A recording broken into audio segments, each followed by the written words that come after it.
দর্শক, কিছুক্ষণ আগে ঠাকুরগাঁও জনসভায় কথা বলেছেন বিএনপি মহাসচিব মির্জা ফখরুল ইসলাম আলমগীর। এ নিয়ে আরো বিস্তারিত জানাতে আমাদের সহকর্মী সবুজ মাহমুদ আমাদের সাথে যুক্ত হচ্ছেন।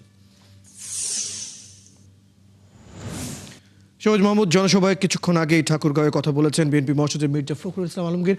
সে বিষয়ে সর্বশেষ কি তথ্য আছে আপনার কাছে জানতে চাই।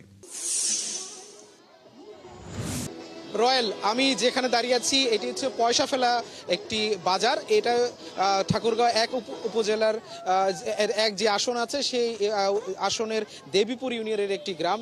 একটু আগে বিএনপির মহাসচিব মির্জা ফখরুল ইসলাম আলমগীর, যিনি ধানের শীষ প্রতীক নিয়ে এই ঠাকুরগাঁও এক আসনে প্রতিদ্বন্দ্বিতা করছেন, তিনি কিন্তু একটু আগে এখানে পথসভা করেছেন এবং এখানে তার পথসভাতে অংশ নিতে নারী পুরুষ সমানভাবে এখানে অংশ নিয়েছে। আপনি নিশ্চয়ই দেখতে পাচ্ছেন যে নারীরা এই মুহূর্তে দাঁড়িয়ে আছে, তারাই কিন্তু এই পথসভায় মির্জা ফখরুল ইসলাম আলমগীরের যে পথসভা সেটিতে অংশগ্রহণ করেছে। এবং মির্জা ফখরুল ইসলাম বলেছেন যে যদি গণতন্ত্র পুনঃপ্রতিষ্ঠা করতে হয়, দেশের মানুষের জন্য সুশাসন নিশ্চিত করতে হয়, শিক্ষা উন্নয়নে করতে হয়, তাহলে কিন্তু ধানের শীষেই ভোট দিতে হবে।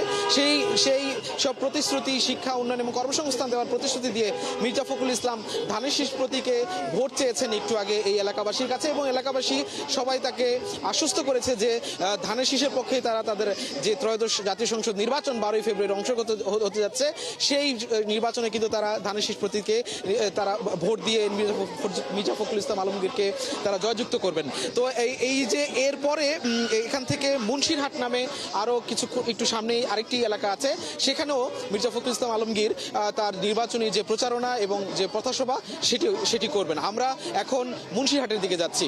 রয়েল, ধন্যবাদ সবুজ মাহমুদ। আপনি মুন্সিরহাটের দিকে যান, সেখানে গেলে সেই বিষয়ে তথ্য আমরা আপনার কাছে জানতে চাইব।